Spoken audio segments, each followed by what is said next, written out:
All right, guys, let's knock this practice test out. The first one says divide using long division. Not sure what happened right there.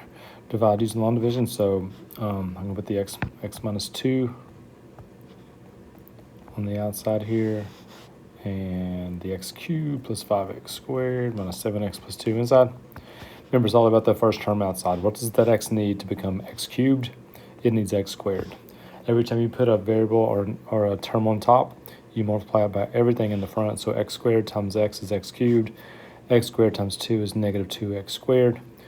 Remember what we do here. Draw the line, change the signs. That's gone. That's 7x squared minus 7x plus 2. Same deal. What does that x need to become 7x squared? Well, it needs a 7 and an x. So I'm going to multiply everything in the front times 7x. That's not a negative. That's 7x squared minus 14x. Again, draw the line, change the signs. Right, that's gone. That gives me 7x plus 2. One more time. Look at the first term outside. It's x. What does it need to become 7x? It needs a 7. So multiply everything in the front. That'd be 7x minus 14. And one more time. Draw the line, change the signs. That's gone. That's 16. 16 is your remainder. So my answer, x squared plus 7x plus 7. Remainder 16. Remember, put the 16 over the x minus 2. All right, long division. You have to do it that way tomorrow. Again, the directions say must show work. So you got to show your work. Number 2 and 3 are synthetic division. Should be much quicker, much easier. Draw your little box. Remember, if that's x plus 3, you put a negative 3 in your box. I'm going 1, 4, negative 1, negative 1. Those numbers came from right there. Right? Start off bringing the 1 down. Every time you bring a number down, multiply by what's in the box. Add. Multiply by what's in the box. Add. Multiply by what's in the box. Add. There we go. And remember, your answer down here is going to start 1 degree less than you started. We started with x cubed. My answer is going to start with 1x squared plus 1x to the first minus 4 with no x, and the remainder is 11.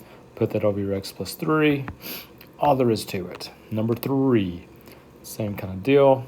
I'm going to start off with my box here. Because it's x minus 4, I'm going to put a positive 4 in there. I'm going 1, negative 5, 0. Be careful. Make sure you see that 0 there. Negative 2. And again, there's a 0 there because up here there's no x1. It goes x3, x2, but there's no x1, so you got to put a 0. Bring the 1 down, multiply by the 4, add them up, multiply by the 4, add them up, multiply by the 4, add them up. And your last number right there, remember that's your remainder. My answer is going to start at 1 degree less than x cubed, which is x squared. I get 1x squared minus that, x to the first, minus 4. And then the 18, I'm putting the minus 18 over the x minus 4. And there it is. Number 4. Let's be on the next. All right, guys, I'll start in this slide. Unless there's a typo in here you need to fix on your practice test. Let's say that, let me see here. That x squared minus 2x squared, this should be a minus 40x right here. So minus 40x, so that 51 was. And the 108 should be a minus 64. Okay, so that's the corrections. Okay, so let's put the 8 in the box. Now, because it says it's a factor, I'm expecting to get a 0 for my remainder. So bringing the 1 down, multiply 1 times 8 is 8, add them up. 8 times 6 is 48, add them up. 8 times 8 is 64, guess what? Got 0, which is what I was expecting. Okay, so that leaves me with this, x squared plus 6x plus 8. And my directions were to factor completely. So I'm going to factor that answer I just got. I'm thinking about trying to find factors of 8 that give me 6. That'd be 4 and 2, x plus 4, x plus 2. And don't forget the very first factor up here, the x minus 8. That's factored completely. All right, right there, factored completely.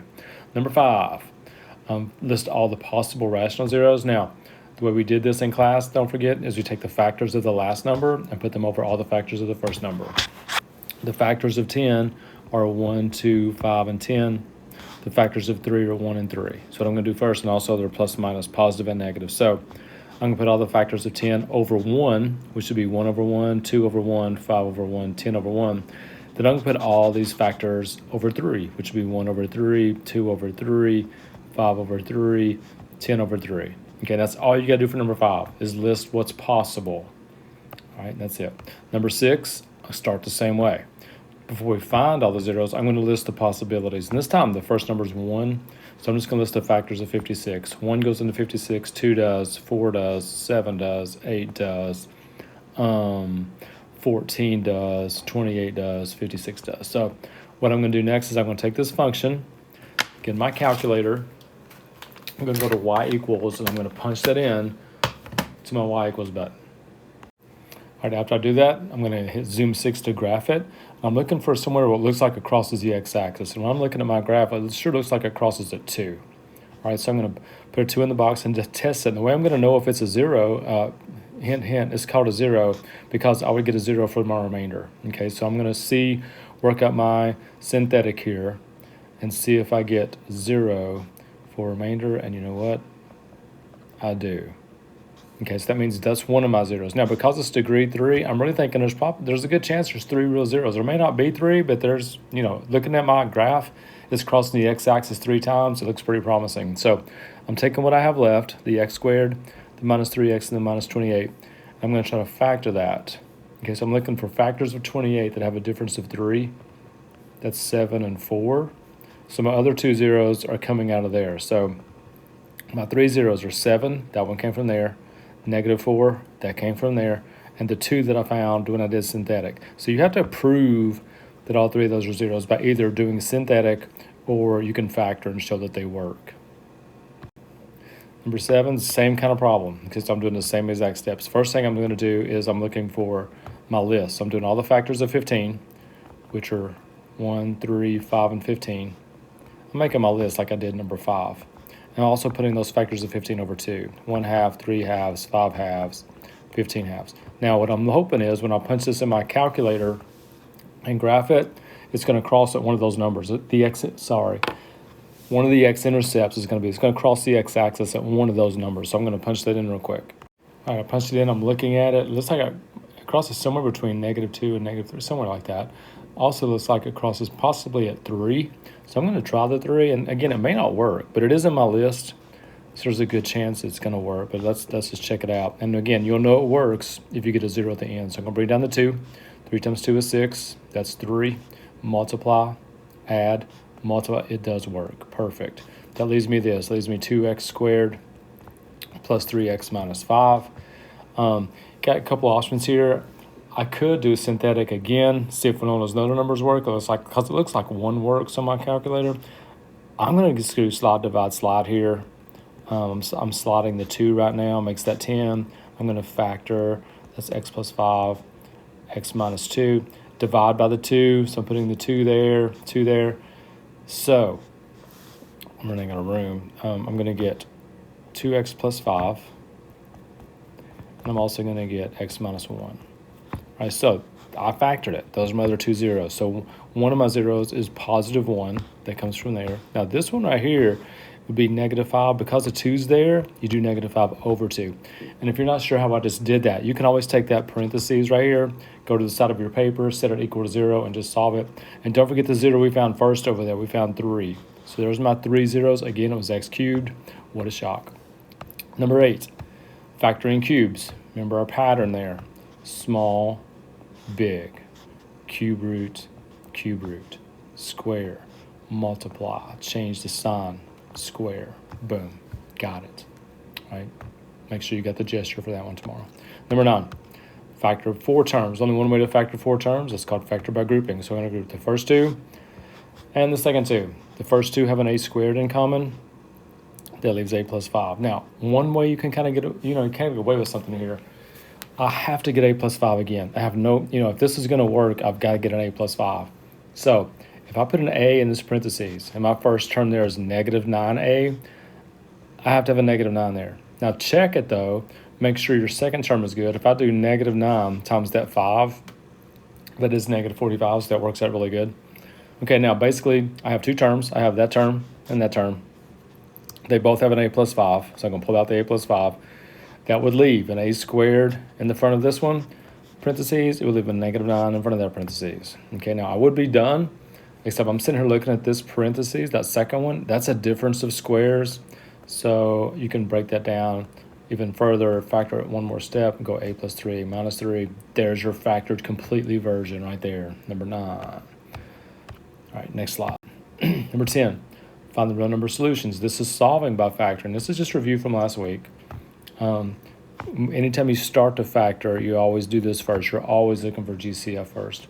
This time you can take out a 4 and an x squared, and when you do that, that leaves x minus 4. And that's as factored as you can go right there. You're factored completely. So now you got to tell what the answers are. Okay, the answers are whatever makes the factor 0. What makes that factor 0? Positive 4 does. You also have a factor out here which says 4 times x squared. So 4 times what would be 0? 4 times 0 would be.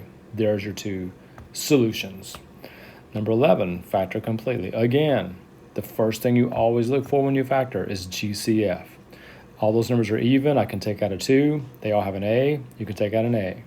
What that leaves me with in the first term is a squared. 2 goes into 12 6 times with another a. 2 goes into 144. Everybody knows it goes into 72 times. So try to factor what you have left. Is there any way we can factor? Are there any factors of 72 that would give you negative 6? And the answer is, yeah, it's minus 12 and plus 6.